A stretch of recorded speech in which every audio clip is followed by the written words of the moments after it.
5 अगस्त 2019 को एक बड़े फैसले में जम्मू कश्मीर में धारा 370 में बड़े बदलाव किए गए।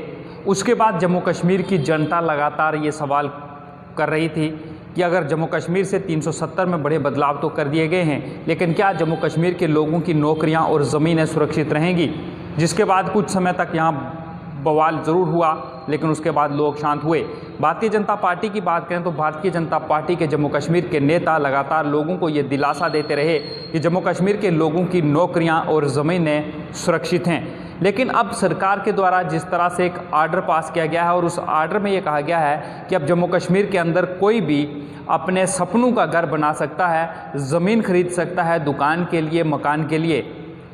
ये आज सरकार की तरफ से जिस तरह से आर्डर पास किया गया है, और पहले भारतीय जनता पार्टी के नेता ये कहते थे कि जम्मू कश्मीर के लोगों की ज़मीनें सुरक्षित रहेंगी, लेकिन अब इस तरह से आर्डर आया। और इस सब पर कांग्रेस की बात करें तो कांग्रेस की इस सब पर क्या राय है, इस सब पर हम बात करने के लिए हमारे साथ मौजूद हैं रविंदर शर्मा जी, जो कि कांग्रेस के वरिष्ठ नेता हैं और पूर्व MLC भी हैं और चीफ स्पोक्स पर्सन हैं जम्मू कश्मीर कांग्रेस के। सर, सबसे पहले तो आपका स्वागत करूँगा। धन्यवाद आपके। सर, जब जम्मू कश्मीर से धारा 370 में बड़े बदलाव किए गए, उसके बाद कुछ बवाल हुआ, विरोध प्रदर्शन हुए। भारतीय जनता पार्टी के नेता लगातार लोगों को ये दिलासा देते रहे कि आपकी ज़मीनें, आपकी नौकरियां सुरक्षित हैं, लेकिन अब ये आर्डर पास होता है, आपको डोमिसाइल की भी ज़रूरत नहीं है, आपको PRC की ज़रूरत नहीं है, आप ज़मीन खरीद सकते हैं अपने घर के लिए, अपनी दुकान के लिए। क्या कहेंगे? आस्ता आस्ता सब कुछ दिखाया जाएगा। अभी लोगों को उस वक्त झांसा दिया गया जब एकदम 370 तोड़ा गया, तो उसका मकसद यही था कि 370 के बाद जो प्रोटेक्शन थी कानून में कि बाहर का कोई आदमी ज़मीन नहीं ले सकता या नौकरी ले सकता, वो पहले तो डोमिसाइल के बहाने से 3 दरवाजे खोलेंगे। हमने उस वक्त भी बताया कि एक दरवाज़ा कि जो 15 साल यहाँ सबूत कर लेगा कि मैं आता जाता रहा या यहाँ रहा, वो किसी भी रूप में रहा, उसका बच्चा कहीं भी पढ़ता है, वो यहाँ का डोमिसाइल भी ले सकता है। डोमिसाइल कानून जो था उसमें भी 3 दरवाजे थे बाहर के लोगों के लिए। दूसरा था कि जो 10 साल तक यहाँ नौकरी की है, बच्चे कहीं भी हैं, वो किसी भी सेंट्रल गवर्नमेंट या फौज में या कोई इंडियन ऑयल में, बैंकिंग में, कई संस्थाओं में केंद्र की नौकरी की है, उसके बच्चे दिल्ली, बम्बे, जहाँ मर्जी पढ़ते वो यहाँ की नौकरी के लिए हकदार बना दिए गए। तीसरा, वो जो 7 साल तक यहाँ पढ़ा वो भी हकदार बन गया। ये था डोमिसाइल। अब कहा गया कि डोमिसाइल की भी ज़रूरत नहीं, लैंड के लिए कह रहे थे अलग से कानून आएगा। ये बात आपने बिल्कुल दुरुस्त कही कि जब बवाल देखा, लोगों ने कहा कि फ़ायदा क्या और नुकसान क्या। जम्मू को ये लगा कि हमें नुकसान ये होगा कि हमारी नौकरी गई और हमारी ज़मीन गई। उस वक्त BJP के ही कोई बड़े नेताओं ने पहला बयान दिया था कि नहीं, ज़मीन और नौकरी के लिए कानून बनेगा, कोई बाहर का नहीं लेगा। लेकिन उसके बाद आपने देख लिया डोमिसाइल है। अब डोमिसाइल के बाद बिहार में हम सुन रहे थे कि भारतीय जनता पार्टी के बड़े नेता ये कह रहे थे कि अब कोई भी जम्मू कश्मीर में जा सकता है, क्योंकि बिहार चुनाव में कुछ हालत भारतीय जनता पार्टी की पतली नज़र आती है। इसलिए ये आर्डर फटाफट आज निकाला गया कि ये संदेशा बिहार और मध्य प्रदेश के लिए है।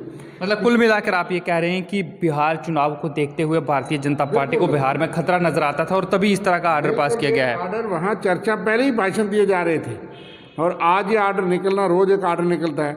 अब आपने कहा कि डोमिसाइल की भी ज़रूरत नहीं, स्टेट सब्जेक्ट की ज़रूरत नहीं, क्योंकि स्टेट सब्जेक्ट तो अभी भी मांग रहे थे। वो गलत था। जब आपने ख़त्म कर दिया तो 1 साल से आप किस कानून के तहत स्टेट सब्जेक्ट मांग रहे थे, वो हम कह रहे थे, लेकिन स्टेट सब्जेक्ट रखा था, बाहर का कोई आदमी नहीं ले रहा था। लेकिन कानूनी कोई ऐसी प्रावधान नहीं था कि आप बाहर वाले को रोक सको। अब तो खुद गवर्नमेंट ने मान लिया कि ना स्टेट सब्जेक्ट ज़रूरत, ना डोमिसाइल ज़रूरत। इसका मतलब कोई भी आए, कहीं भी आए, ज़मीन ले। तो इस किस्म के कानून जो है, वहाँ लिखा गया है कि कानूनी औपचारिकताएं जो है उसको पूरा करने के बाद ज़मीन मिलेगी, और एग्रीकल्चर लैंड अगर आप लेना चाहते हैं तो उसके लिए डोमिसाइल की ज़रूरत है। अभी वो चीज़ें स्पष्ट हो गई, लेकिन कानूनी औपचारिकताएँ क्या हैं? आपने स्टाम्प लगाने हैं, आपने कोर्ट फीस लगानी है, वो तो आपने देख लिया। स्टाम्प के नाम पे भी लूटा जा रहा है। अगर आप सेंटर का कानून जो जहाँ लागू हुआ उसका लाभ नहीं मिल रहा, उसके तहत 1% पैसा लगता है, आप 7% दे रहे। 1 लाख पे आप 7,000 रुपया के स्टाम्प लगाते हैं। अगर 1 लाख की ज़मीन लेनी है, कोई गिफ्ट करना है, कुछ भी करना है, सेंटर में 1,000 है, लेकिन वो कहते नहीं, कानून JNK का दोनों कानून लगे हुए। सेंटर का कानून 31 अक्टूबर को लग गया, लोगों से टैक्स लूट हो रही है। हमने उठाया ये मामला, मैंने प्रेस कानून में कहा था कि सेंटर का कानून लगने के बाद ये ख़त्म होना चाहिए, ये कानून जो है ये नलीफाई होना चाहिए, ये नहीं लागू होना चाहिए, लेकिन आप ले रहे हैं। लेकिन वो अलग बात है, आप टैक्स तो लूट ही रहे हैं, रजिस्ट्रेशन फीस भी बढ़ा दी है 2,500 1800%।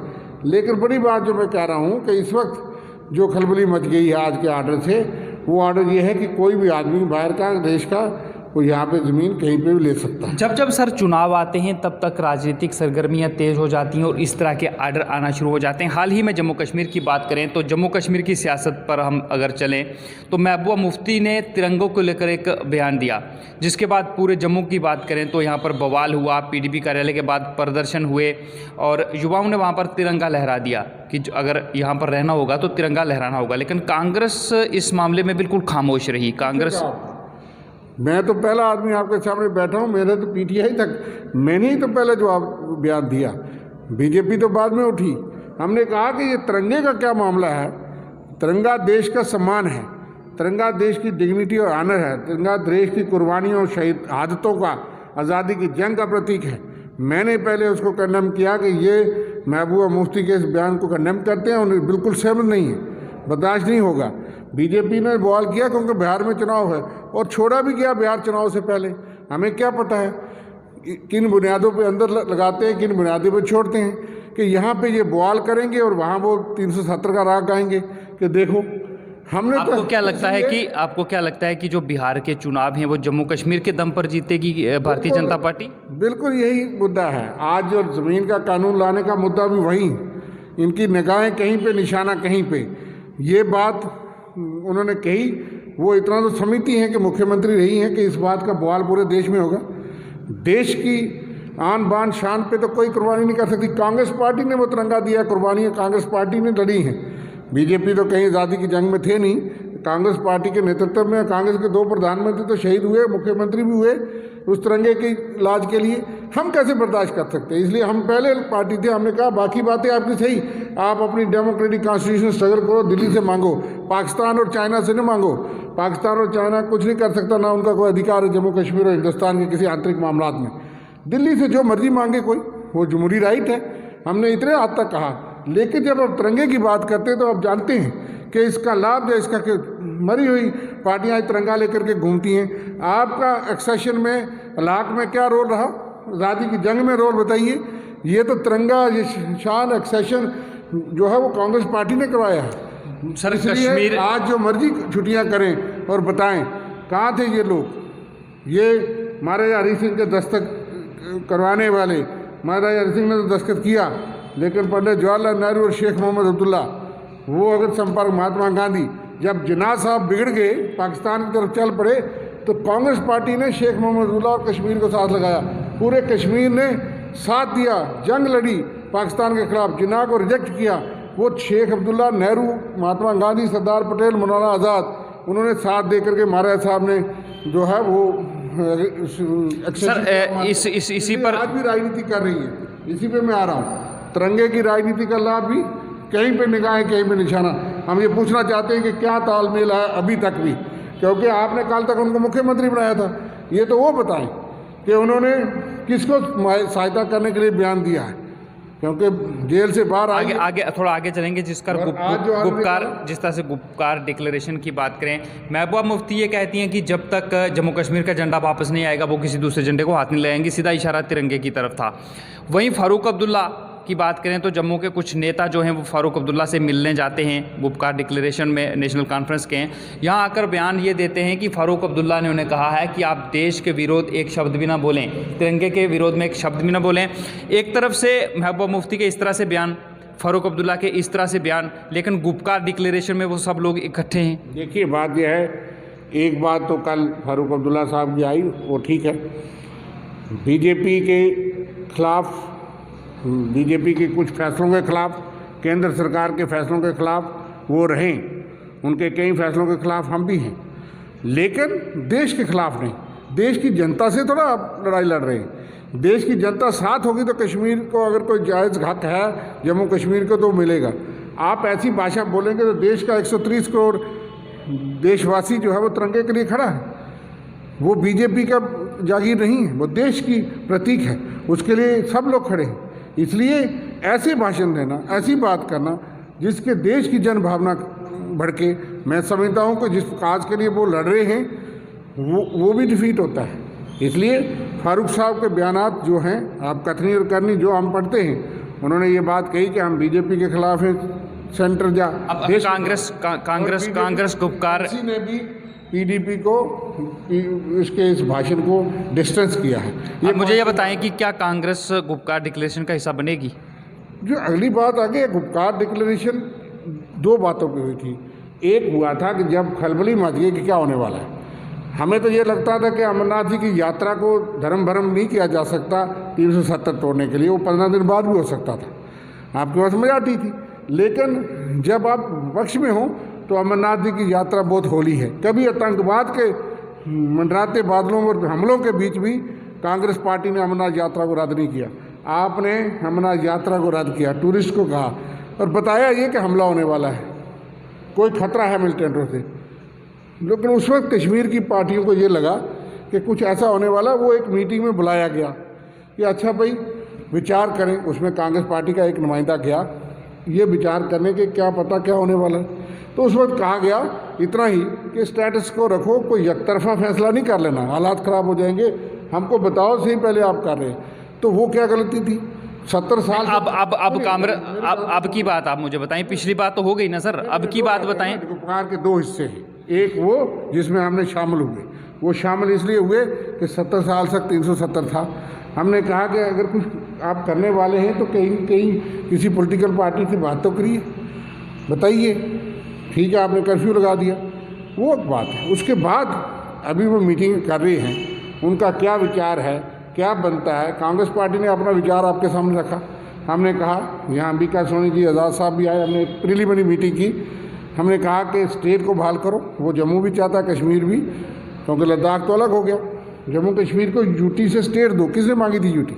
दूसरा यही कानून जो बीजेपी भी कहती थी ज़मीन और नौकरी बचाएंगे, हमने कहा बचाओ, कानून लाओ। रोज़ तो आप देख रहे हैं ये बात कांग्रेस ने अभी तक कही है।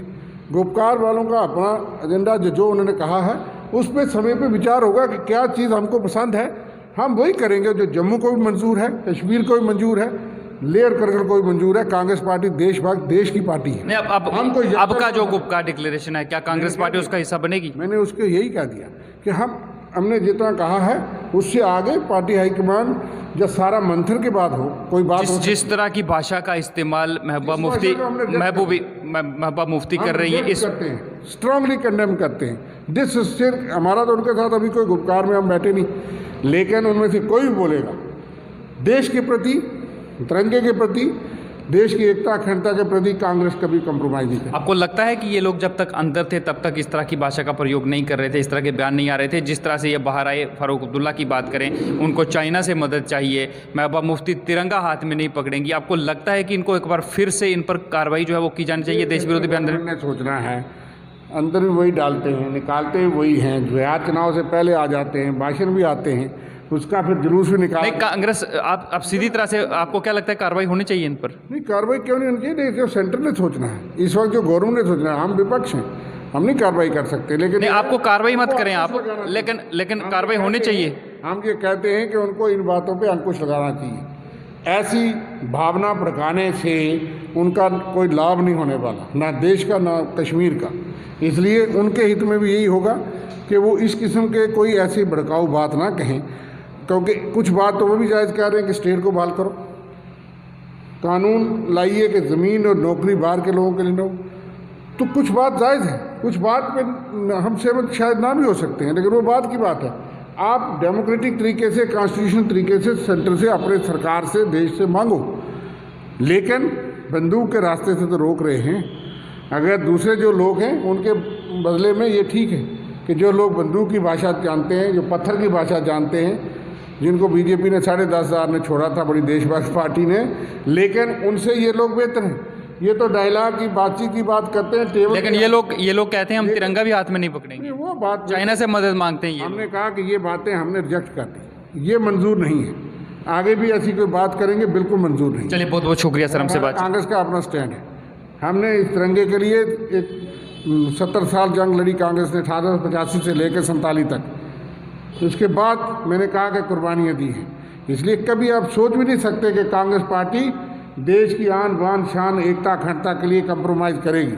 चलिए, सियासत के लिए नहीं करेगी। बहुत बहुत शुक्रिया सर हमसे बातचीत करने के लिए। धन्यवाद। ये थे हमारे साथ रविंदर शर्मा जी, जो कि कांग्रेस के चीफ स्पोक्स पर्सन हैं, पूर्व एमएलसी भी हैं और कांग्रेस के वरिष्ठ नेता हैं। और जिस तरह से ज़मीनों को लेकर एक ऑर्डर पास किया गया है कि अब जम्मू कश्मीर के अंदर अपना घर बनाने के लिए, अपनी दुकान बनाने के लिए कोई भी व्यक्ति ज़मीन खरीद सकता है और उसे इसमें डोमिसाइल या पीआरसी की कोई ज़रूरत नहीं है। और इनका भी ये कहना है कि बीजेपी ने धोखा किया है जम्मू कश्मीर की जनता के साथ, क्योंकि कुछ समय पहले तक भारतीय जनता पार्टी के नेता ही लगातार ये कह रहे थे कि जम्मू कश्मीर के लोगों की ज़मीनें जो हैं वो बिल्कुल उनके पास सुरक्षित हैं। और वहीं जिस तरह से महबूबा मुफ्ती और फारूक अब्दुल्ला के बयान आ रहे हैं और रविंदर शर्मा जी का ये कहना है कि कांग्रेस ऐसे बयान जो हैं उनकी कड़ी निंदा करती है और देश के प्रति प्रेम होना चाहिए, देश के खिलाफ जो भी बोलेगा उस पर कड़ी कार्रवाई होनी चाहिए। Ravi Sharma, live wire, Jammu.